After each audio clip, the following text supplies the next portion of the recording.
Hey everyone, it's Ben Cecchini, founder of Give and Grow, here with another episode of the Give and Grow podcast. This is our social emotional learning series, and I'm super excited to put a little twist on today's episode. We're going to be really focusing on supporting immigrant students, families, human beings in this podcast, and I'm super excited to introduce you to Cheyenne Black today. Cheyenne works a lot with the immigrant population in Cleveland, correct? Yes, I work for Cleveland ISD in just outside of Houston, Texas, USA.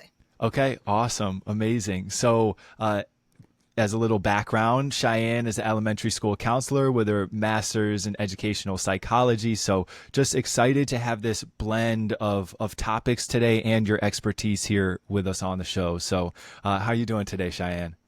I'm doing wonderful. Thank you so much for having me.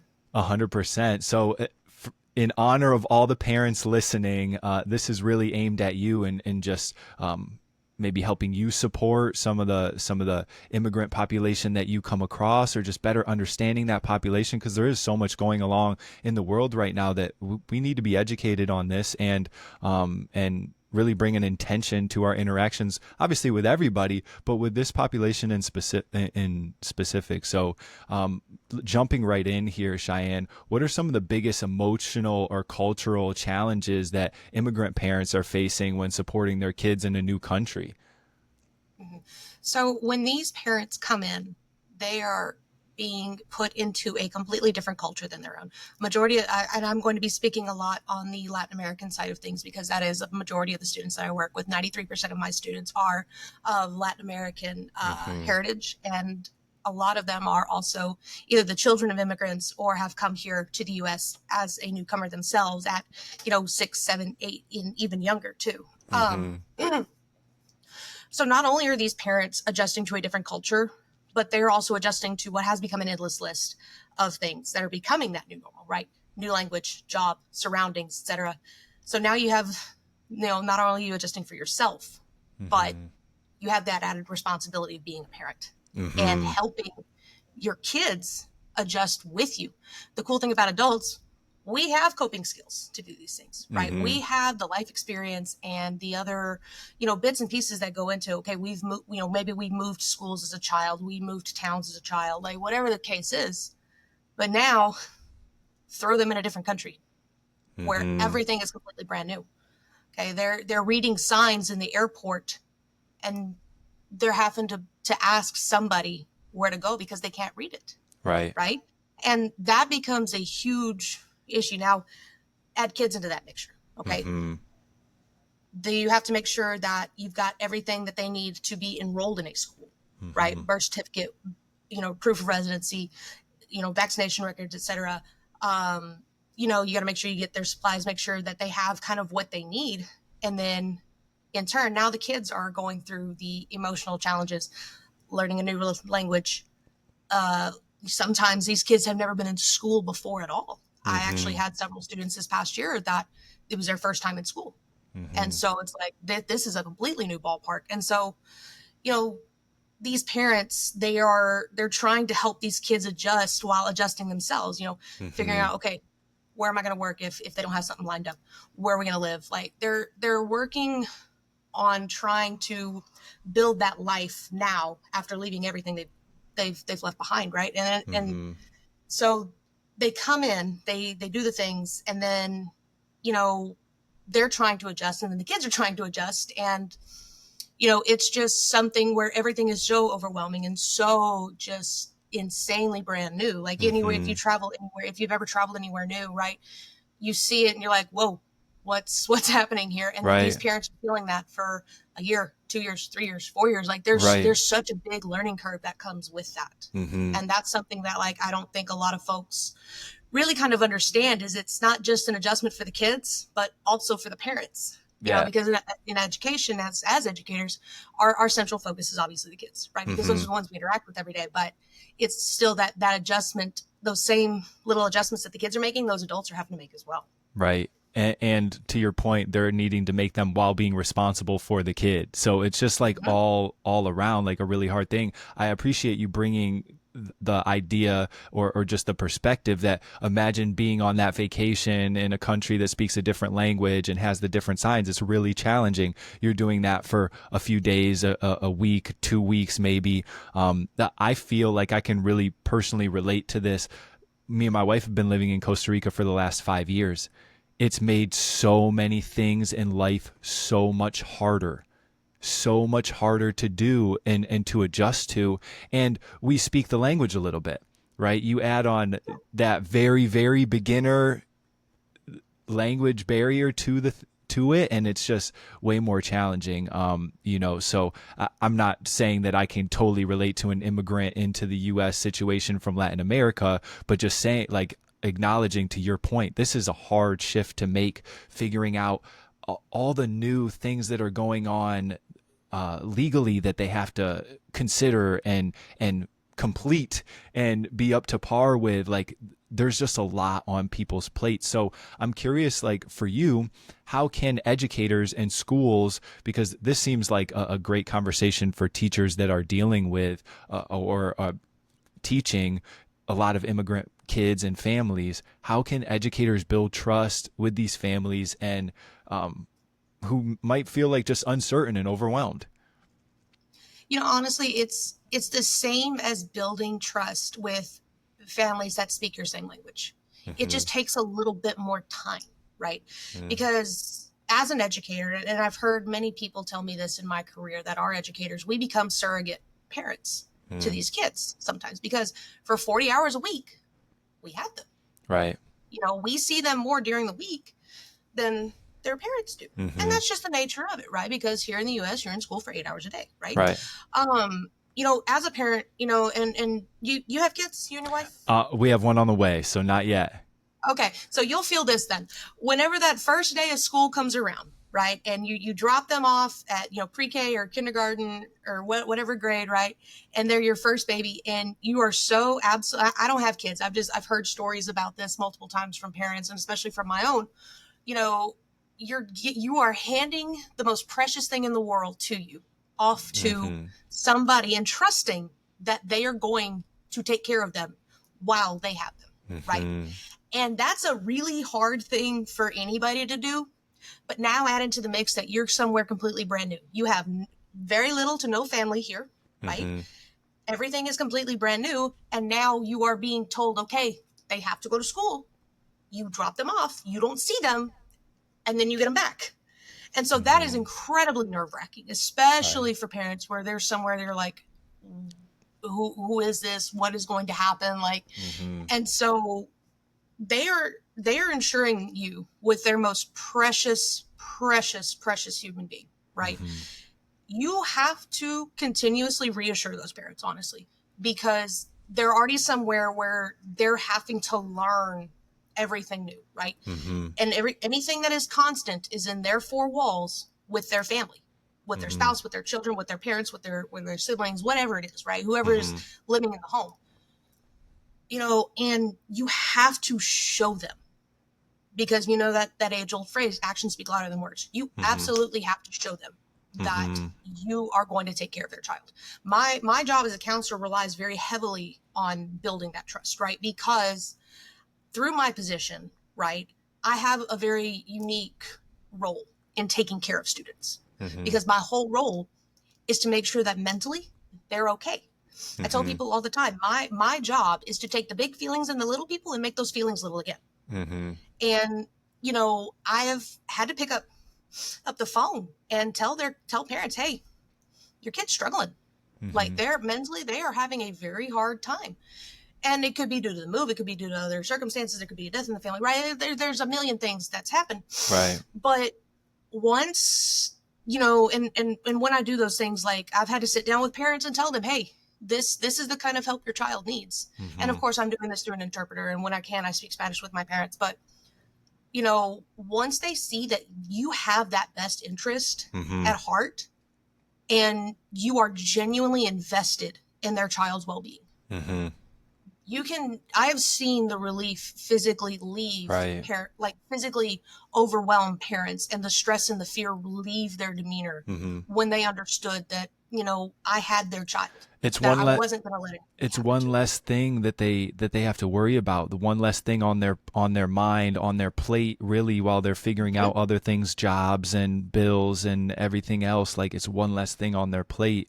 And I appreciate, like, actions speak louder than words. And it sounds like the actions that you're taking, that you see having a big impact, are those reach outs, are those, like, being honest with the parent that, hey, your kid is struggling right now, and we're here to help, Yeah. and we need you to help in this way as well. Or, whatever that conversation gets to be with the parent, but that communication being absolutely huge.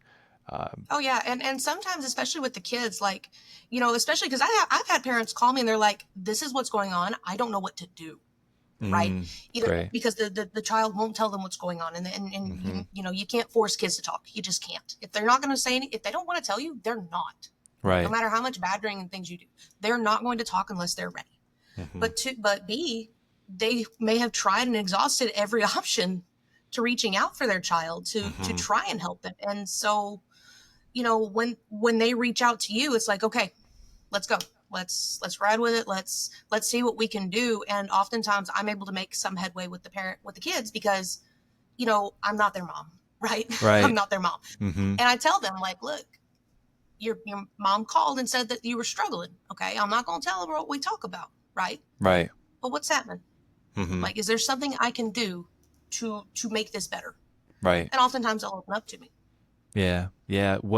So for that specific approach, because I'm sure there might be that educator in the school with a kid that's new to the country, to the area, whatever, what is that approach? What are those little tips or tricks, even to get a kid that's might be closed off to open up in that scenario? What do you do? So for me, like, if a kid doesn't want to talk, I will never force them to talk. But if it's this instance of, like, they're brand new and they're struggling and they're not opening up to anybody, what I typically try to do, because over the last couple of years, my role has also been master scheduler of my campus. And so I would try, if the numbers allowed it, I would try to pair kids up. I would try to put kids who, one may have been a newcomer a couple weeks ago, and then we have a newcomer right now. I'll try to put them in the same class so that they have kind of a built-in buddy. Somebody who's at the And same place in the journey. that, yes, somebody who's at a very similar spot, somebody that they can look, and I'll tell the kid, hey, they're new too. And I'll tell them, I'll ask the kid, ¿de dónde eres? Right? Like, ask them, Yeah. where Where are are you you from? from? And they'll say it, and they may be from the same country. They may be from the same area. They may be from, different countries, but similar customs, and so it just gives them that built-in friend. And that's something I really try to do whenever possible. I love that. Give them somebody that they can relate to, that somebody that can potentially even show them the ropes, or just, like, give them their social system, really, and Oh this. yeah, and we have my campus has we have many teachers who are bilingual, right? And so, my bilingual teachers, like, they're always, especially because a lot of them were newcomers at one point themselves, right? And so, like, Yeah. they love on them a little extra. They talk to them in their native language, and it just helps them kind of assimilate a little bit more and feel a little bit more comfortable. And then once they understand, okay, I'm good, then we go in, and we Right. can make some headway when they're struggling. Absolutely. I that's got to be another huge key, is just the language piece.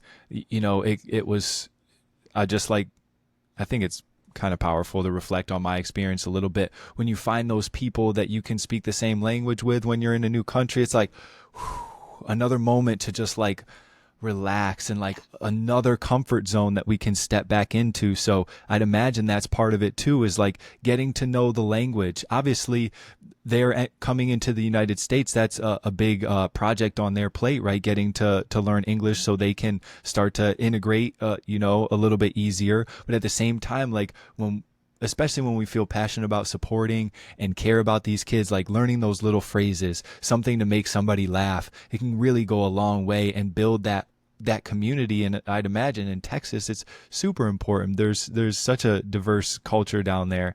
That is so powerful to know your Spanish, your English, everybody, like, just putting putting the effort in really in that language space. So what strategies have you seen help immigrant parents stay connected and engaged with their kids' emotional well-being, especially when language and system barriers exist?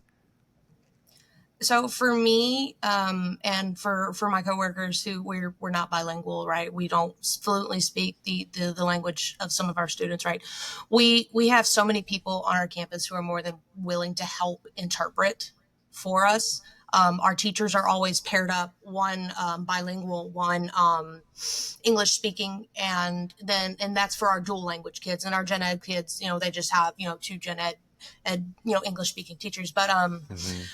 I myself understand a lot, right? I listen to things in Spanish. I read in Spanish, right? I do a lot of different things, but I also have used Google Translate with my kids. Mm-hmm. Mm-hmm. And because I had a young lady that I worked with, she'd only been here for about a year, and she had very, very little English, and Mm-hmm. she was struggling. And so I pulled out my phone. We used Google Translate to talk to each other, and we Simple. were able to figure out what was going on.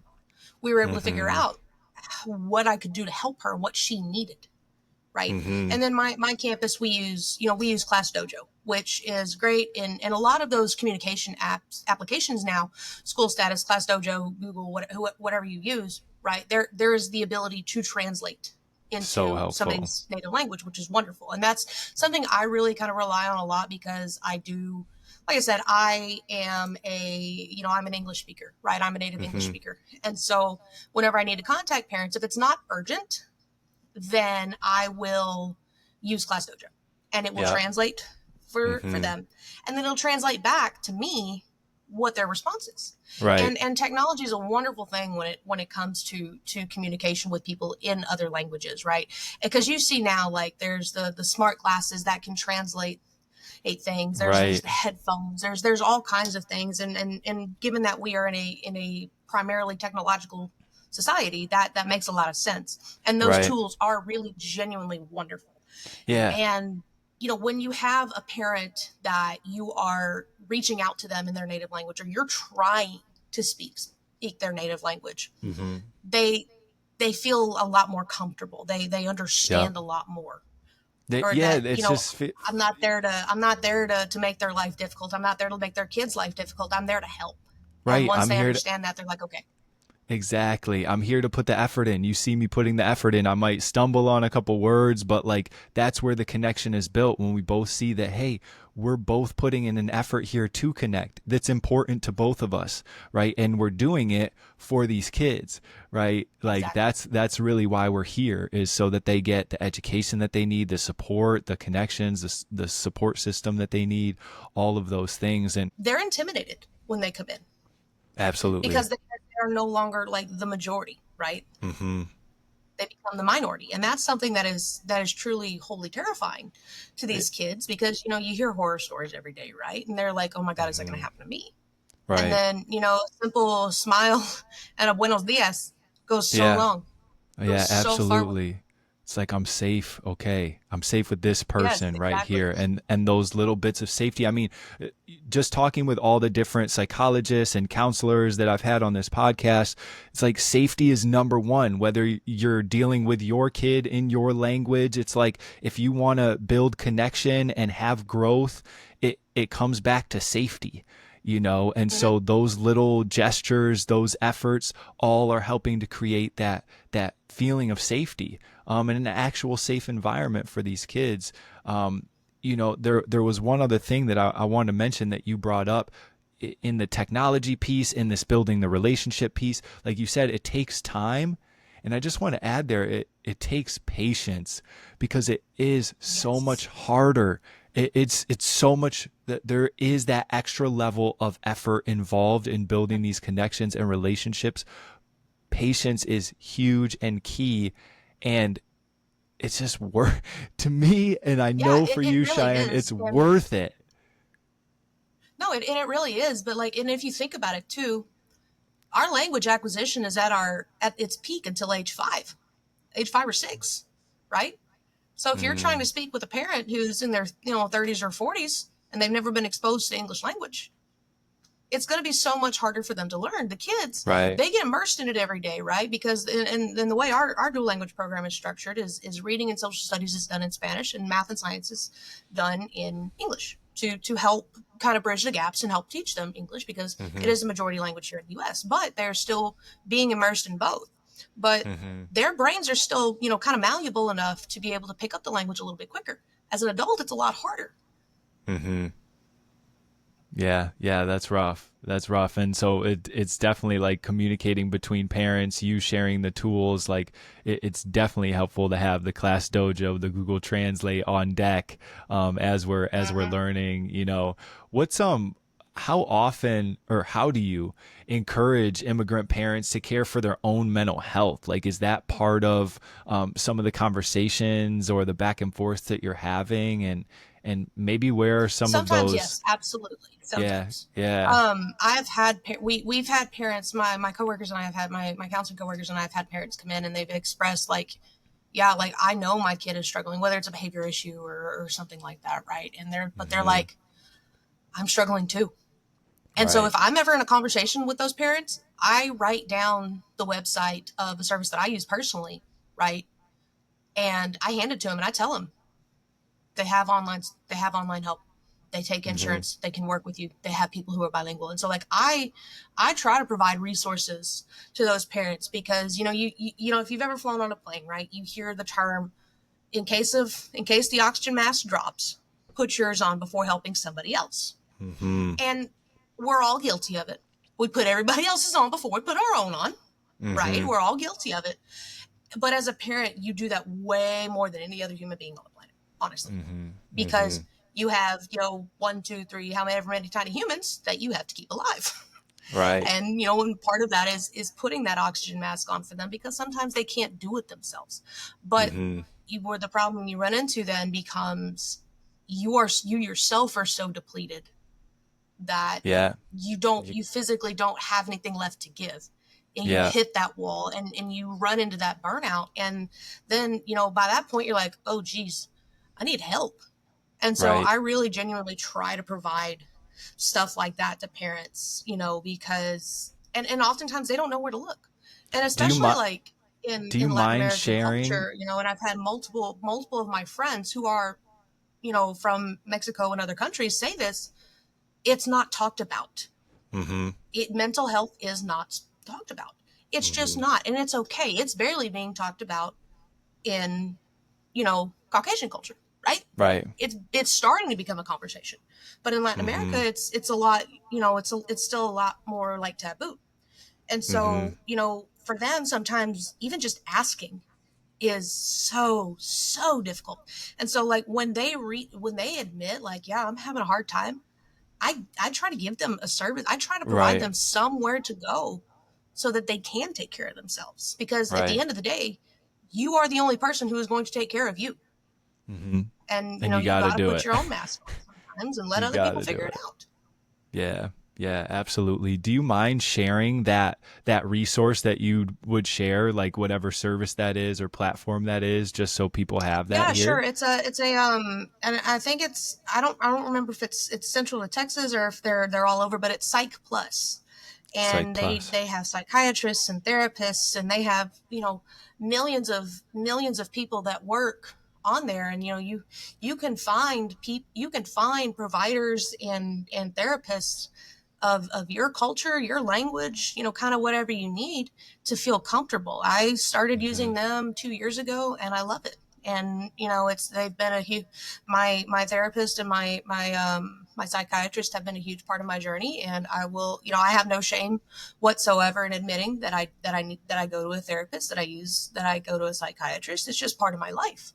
Heck yeah. And I also do that to kind of kill that stigma a little bit too. Be open about it. Be like, hey, so what? It's just part of it. Absolutely. This is why we all need this support. This is why we're having this conversation here and now to encourage parents to seek that support. The teachers that you guys are exposed to so much of this energy and traumas even and challenges and just like heart-wrenching stuff, like you're in the trenches. Of course you need to take time to whatever it is, like whether it's therapy, psychiatry, like going to on a walk outside, like whatever it is to put your Mhm. mask on yourself first is what we got to be doing. And I think everybody gets to move in that direction a little bit more. I know everybody can step in that direction more these days, of self-care, self-love.